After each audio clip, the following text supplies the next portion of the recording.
ಇದೆಲ್ಲವೂ ಆಗುವ ಹೊತ್ತಿಗೆ ದೆಹಲಿಯಲ್ಲಿ ಮಲ್ಲಿಕಾರ್ಜುನ ಖರ್ಗೆ ಅವರ ನಿವಾಸದಲ್ಲಿ ಮತ್ತೊಂದು ಸುತ್ತಿನ ಮಹತ್ವದ ಸಭೆ ಕೂಡ ನಡೆದಿದೆ. ರಾಹುಲ್ ಗಾಂಧಿ, ಕೆಸಿ ವೇಣುಗೋಪಾಲ್ ಹಾಗೂ ರಣದೀಪ್ ಸಿಂಗ್ ಸುರ್ಜೇವಾಲಾ ಅವರ ನಡುವೆ ಈ ಒಂದು ಸಭೆ ನಡೆದಿದ್ದು, ನೂತನ ಸಚಿವರ ಪಟ್ಟಿ, ಡಿಸಿಎಂ ಹುದ್ದೆಗಳ ಸೃಷ್ಟಿಯ ಬಗೆಗಿನ ಚರ್ಚೆಗಳು ಕೂಡ ನಡೆದಿದ್ದಾವೆ. ಯಾರ್ಯಾರಿಗೆ ಸಚಿವ ಸ್ಥಾನ ಕೊಡಬೇಕು, ಎಷ್ಟು ಮಂದಿಗೆ ಒಂದು ವೇಳೆ ಡಿಸಿಎಂ ಹುದ್ದೆಯನ್ನು ಕೊಡೋದಿದ್ದರೆ ಎಷ್ಟು ಡಿಸಿಎಂ ಹುದ್ದೆಗಳನ್ನು ಸೃಷ್ಟಿಸಬೇಕು ಅನ್ನೋದ್ರ ಬಗ್ಗೆ ಕೂಡ ಚರ್ಚೆ ನಡೆದಿದ್ದು, ನೂತನ ಸಚಿವರ ಪಟ್ಟಿ ಫೈನಲ್ ಆಗಲಿದೆ. ಹಾಗೆಯೇ ಶಿವಕುಮಾರ್ ಅವರ ಆಡಳಿತ ಪರ್ವದಲ್ಲಿ ಯಾರೆಲ್ಲ ಭಾಗವಾಗ್ತಾರೆ ಅನ್ನುವಂತಹ ಕುತೂಹಲ ಭಾಳ ಜೋರಾಗಿರುವಂಥದ್ದು. ಕನಿಷ್ಠ 3 ಡಿಸಿಎಂಗಳು ಬರಬಹುದು ಅನ್ನೋದ್ರ ಬಗ್ಗೆ ಲೆಕ್ಕಾಚಾರಗಳು ಸಾಗಿದ್ದಾವೆ. ಆದರೆ ಅಂತಿಮ ನಿರ್ಧಾರ ಇನ್ನೂ ಕೂಡ ಹೊರ ಬಂದಿಲ್ಲ. ಅಂದರೆ ಡಿಸಿಎಂ ಬೇಕೇ ಬೇಕು ಅನ್ನೋಂಥ ತೀರ್ಮಾನಕ್ಕೆ ಹೈಕಮಾಂಡ್ ಕೂಡ ಬಂದಿಲ್ಲ. ಆದರೆ 3 ಡಿಸಿಎಂಗಳ ಹೆಸರಂತೂ ರೇಸ್ನಲ್ಲಿ ಓಡ್ತಾ ಇದೆ. ಹಾಗೆಯೇ ಸಚಿವರುಗಳು ಕೂಡ ಪ್ರಮಾಣ ವಚನವನ್ನು ಸ್ವೀಕರಿಸಲಿದ್ದಾರೆ. ಜೊತೆಗೆ ಈ ಬಾರಿ ನೆರೆಯ ಕೇರಳ ಮಾದರಿಯಲ್ಲಿಯೇ ಯುವ ನಾಯಕರಿಗೆ ಆದ್ಯತೆ ಕೊಡುವ ಬಗ್ಗೆ ಚಿಂತನೆಯನ್ನು ಕಾಂಗ್ರೆಸ್ ಹೈಕಮಾಂಡ್ ನಡೆಸಿದಂತೆ ಗೋಚರಿಸ್ತಾ ಇದೆ. ಯಾಕಂದರೆ ಹೊಸ ತಲೆಮಾರಿಗೆ ನಾಯಕತ್ವವನ್ನು ಕೊಡಬೇಕು ಅನ್ನುವಂಥದ್ದು ರಾಹುಲ್ ಗಾಂಧಿ ಅವರ ಯೋಚನೆ. ಡಿಕೆ ಸಂಪುಟ ಸೇರ್ಪಡೆಗೆ ಕಸರತ್ತುಗಳು ಕೂಡ ಬಹಳ ಜೋರಾಗಿ ನಡೀತಾ ಇತ್ತು. ಕೆಲವರು ದೆಹಲಿಯಲ್ಲಿ ಬೀಡು ಬಿಟ್ಟು ಪಟ್ಟಕ್ಕಾಗಿ ಪೈಪೋಟಿಯನ್ನು ನಡೆಸ್ತಾ ಇದ್ದಾರೆ. ಮತ್ತು ಕೆಲವರು ಕೇಂದ್ರದ ನಾಯಕರ ಮೂಲಕ ಲಾಬಿ ಮಾಡ್ತಾ ಇದ್ದಾರೆ. ಇದರ ಮಧ್ಯೆಯೇ ಡಿಸಿಎಂ ಕೆಪಿಸಿಸಿ ಪಟ್ಟದ ಪೈಪೋಟಿಯೂ ಕೂಡ ಶುರುವಾಗಿದೆ. ದೊಡ್ಡ ಹುದ್ದೆ ಮೇಲೆ ದೊಡ್ಡವರೇ ಟವಲ್ ಹಾಕ್ಕೊಂಡು ಕುಳಿತಿದ್ದಾರೆ. ಪರಮೇಶ್ವರ್ ಅವರಿಗೆ ಸ್ಪೀಕರ್ ಪಟ್ಟ ನೀಡುವ ಬಗ್ಗೆಯೂ ಕೂಡ ಚರ್ಚೆಗಳು ನಡೀತಾ ಇದ್ದಾವೆ. ಇಲ್ಲಿ ಡಿಸಿಎಂ ಮತ್ತು ಮಂತ್ರಿ ರೇಸ್ ಹೇಗಿದೆ ಅನ್ನೋದನ್ನು ನೋಡ್ತಾ ಹೋದಾಗ ಡಾಕ್ಟರ್ ಯತೀಂದ್ರ ಸಿದ್ದರಾಮಯ್ಯ ಈ ಬಾರಿ ಮಂತ್ರಿಯಾಗುವಂಥದ್ದು ಪಕ್ಕ. ಆದರೆ ಅವ್ರಿಗೂ ಉಪಮುಖ್ಯಮಂತ್ರಿ ಸ್ಥಾನ ಸಿಗುತ್ತಾ ಸಿಗಲ್ವಾ ನೋಡಬೇಕಿದೆ. ಇನ್ನು ಬಬಲೇಶ್ವರದ ಶಾಸಕರಾಗಿರುವ MP ಪಾಟೀಲ್ರು ಕೂಡ ಮಂತ್ರಿಯಾಗುವಂಥದ್ದು ಬಹುತೇಕ ನಿಶ್ಚಿತ. ಆದರೆ ಲಿಂಗಾಯತ ಕೋಟಾದಲ್ಲಿ ಅವರನ್ನು ಉಪಮುಖ್ಯಮಂತ್ರಿ ಮಾಡ್ತಾರಾ ಅನ್ನೋದ್ರ ಬಗ್ಗೆಯೂ ಕೂಡ ಚರ್ಚೆಗಳು ನಡೀತಾ ಇದ್ದಾವೆ. ಇನ್ನು ಜಮೀರ್ ಅಹ್ಮದ್ ಖಾನ್ ಮುಸ್ಲಿಂ ಕೋಟಾದಲ್ಲಿ ಮಂತ್ರಿ ಜೊತೆಗೆ ಉಪಮುಖ್ಯಮಂತ್ರಿ ಕೂಡ ಆಗಬಹುದಾ ಅನ್ನೋದ್ರ ಬಗ್ಗೆ ಚರ್ಚೆಗಳು ನಡೀತಾ ಇದ್ದು, ಅದೇ ರೇಸ್ನಲ್ಲಿ UT ಖಾದರ್ ಅವರು ಕೂಡ ಇದ್ದಾರೆ. ಅಂದರೆ ಉಪಮುಖ್ಯಮಂತ್ರಿ ಮಾಡೋದಿದ್ರೆ ಜಮೀರ್ ಅವರ ಬದಲಿಗೆ UT ಖಾದರ್ ಅವರನ್ನ ಮಾಡಬಹುದು.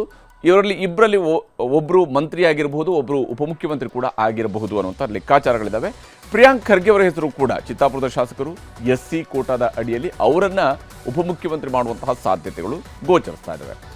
ಇನ್ನು ಎಂಟ್ರಿ ಯಾರೆಲ್ಲ ಆಗಬಹುದು, ಸಂಪುಟಕ್ಕೆ ಮತ್ತೆ ಯಾರೆಲ್ಲ ಬರ್ಬೋದು ಅನ್ನೋಂಥದ್ದನ್ನು ನೋಡ್ತಾ ಹೋದಾಗ ಕೃಷ್ಣ ಬೈರೇಗೌಡರು ಬ್ಯಾಟರಾಯನಪುರದ ಶಾಸಕರು, ಹಾಗೆಯೇ ಒಕ್ಕಲಿಗ ಕೋಟ, ಇನ್ನು ಪ್ರಿಯಾಂಕ್ ಖರ್ಗೆ ಅವರು ಚಿತ್ತಾಪುರದ ಶಾಸಕರು SC ಕೋಟಾದಲ್ಲಿ, ಮತ್ತು ಸತೀಶ್ ಜಾರಕಿಹೊಳಿ ಅವರು ಕೂಡ ಈ ಬಾರಿ ಸಂಪುಟಕ್ಕೆ ಮತ್ತೆ ಎಂಟ್ರಿ ಕೊಡುವ ಸಾಧ್ಯತೆಗಳು ದಟ್ಟವಾಗಿ ಗೋಚರಿಸ್ತಾ ಇದ್ದಾವೆ. ಇವರೆಲ್ಲರೂ ಕೂಡ ತಮ್ಮ ಕೆಲಸದ ಮೂಲಕವಾಗಿ ತಮ್ಮ ನಾಯಕತ್ವವನ್ನು ಸಾಬೀತುಪಡಿಸಿರುವಂತಹ ಸಚಿವರುಗಳು. ಇನ್ನು KJ ಜಾರ್ಜ್, ಸರ್ವಜ್ಞನಗರದ ಶಾಸಕರಾಗಿರುವಂತಹ KJ ಜಾರ್ಜ್, ಈಶ್ವರ್ ಖಂಡ್ರೆ ಬಾಲ್ಕಿ ಕ್ಷೇತ್ರದ ಶಾಸಕರು, ಲಿಂಗಾಯತ ಸಮುದಾಯದ ಪ್ರಭಾವಿ ನಾಯಕ MB ಪಾಟೀಲ್ರು ಅವರು ಕೂಡ ಅಷ್ಟೇ ಪ್ರಭಾವಿ ನಾಯಕ, ಇಂಡಸ್ಟ್ರಿ ಮಿನಿಸ್ಟರ್ ಆಗಿ ಚೆನ್ನಾಗಿ ಕೆಲಸ ಮಾಡ್ತಾ ಇರುವಂಥವ್ರು.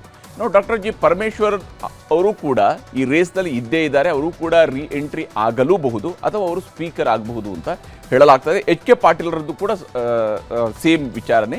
ಅವರು ಕೂಡ ಮಂತ್ರಿಯೂ ಆಗ್ಬೋದು ಅಥವಾ ಸ್ಪೀಕರ್ ಸ್ಥಾನಕ್ಕೆ ಹೋಗಿ ಕೂರಬಹುದು ಅನ್ನೋದರ ಬಗ್ಗೆ ಚರ್ಚೆಗಳು ನಡೀತಾ ಇದ್ದಾವೆ. ಶಿವರಾಜ್ ತಂಗಡಗಿಯವರು ಈ ಬಾರಿ ಅವಕಾಶವನ್ನು ಮತ್ತೊಮ್ಮೆ ಪಡ್ಕೊಳ್ಳುವ ಸಾಧ್ಯತೆಯೂ ಕೂಡ ಗೋಚರಿಸ್ತಾ ಇದೆ. ಹಾಗೆಯೇ ಮಂಡ್ಯದ ಕೋಟಾದಲ್ಲಿ ಚಲುವರಾಯಸ್ವಾಮಿಯವರು, ನಾಗಮಂಗಲದ ಶಾಸಕರು, ಅವರು ಕೂಡ ಬರಬಹುದು.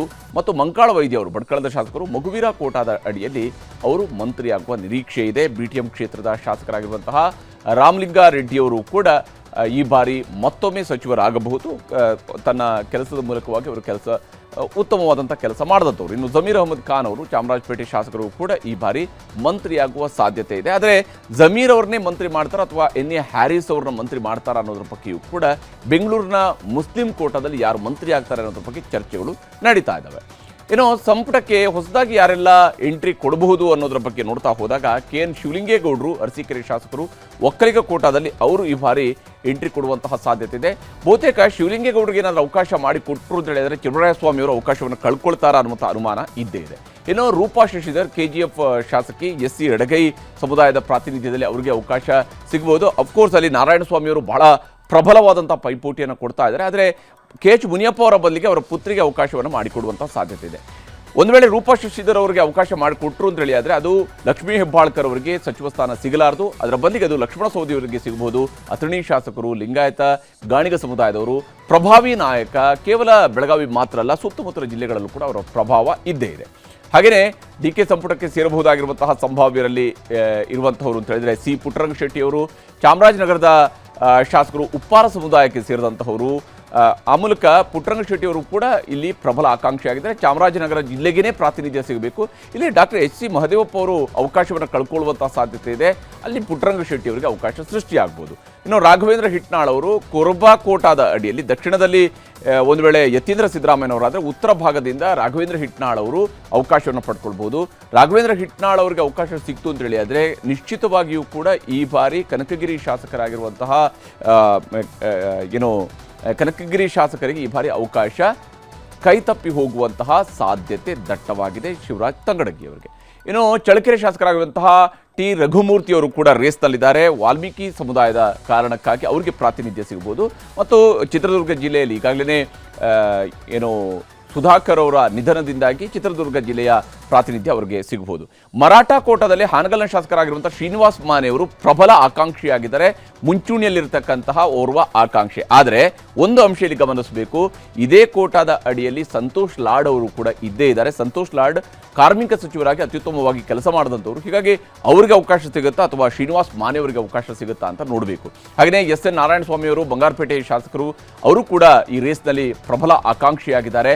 ಮಾಲೂರು ಶಾಸಕರಾಗಿರುವಂಥ KY ನಂಜೇಗೌಡರು ಕೂಡ ಪ್ರಬಲ ಆಕಾಂಕ್ಷಿಯಾಗಿದ್ದಾರೆ ಒಕ್ಕಲಿಗ ಕೋಟಾದರೆ. ಒಂದು ವೇಳೆ ಡಾಕ್ಟರ್ MC ಸುಧಾಕರ್ ಅವರಿಗೆ ಅವಕಾಶ ಕೈ ತಪ್ಪಿದರೆ ಆಗ ಅದು ನಂಜೇಗೌಡರ ಕೈ ಹಿಡಿಯುತ್ತಾ ಅಥವಾ ಶಿವಲಿಂಗೇಗೌಡರ ಕೈ ಹಿಡಿಯುತ್ತಾ ಅನ್ನೋದ್ರ ಬಗ್ಗೆ ಅನುಮಾನಗಳು ಇದ್ದೇ ಇದ್ದಾವೆ.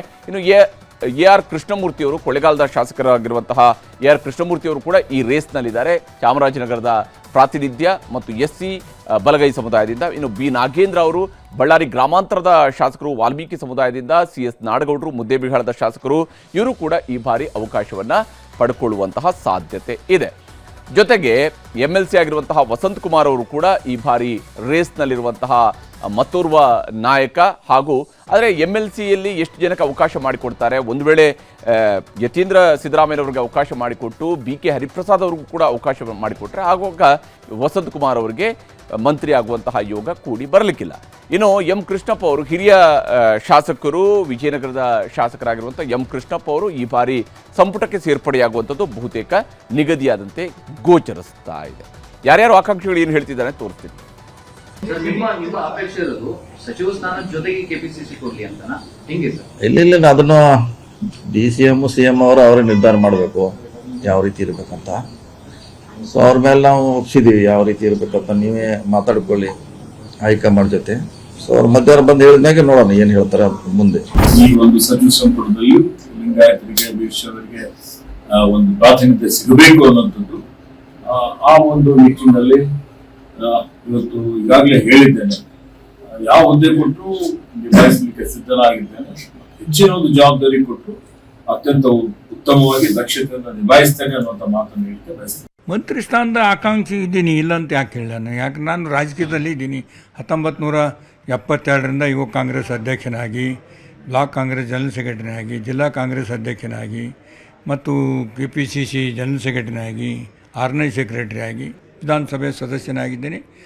ಸಂತೋಷದಿಂದ ಸ್ವೀಕಾರ ಮಾಡ್ತೀನಿ. ಮತ್ತು ಒಳಗೆ ಬರೋದು ಮುಂದೆ ಆಗ್ತಕ್ಕಂಥ ಮುಖ್ಯಮಂತ್ರಿಗಳು DK ಶಿವಕುಮಾರ್ ಅವರು, ಇವರೆಲ್ಲರೂ ಸೇರಿ ಯಾರು ಇರಬೇಕು ಯಾರು ಇಲ್ಲ ಅಂತಕ್ಕಂಥದ್ದು ಅವ್ರು ತೀರ್ಮಾನ ಮಾಡ್ತಾರೆ. ಅದರಿಂದ ಪ್ರತಿಯೊಬ್ಬರಿಗೂ ಇವತ್ತು ಮಂತ್ರಿ ಆಗಬೇಕು, ಮತ್ತಷ್ಟು ಜನರಿಗೆ ಒಳ್ಳೆ ಕೆಲಸ ಮಾಡುವಂಥ ಅವಕಾಶ ಆಗಬೇಕು ಅಂತಕ್ಕಂಥ ಬಯಕೆ ಇರ್ತದೆ.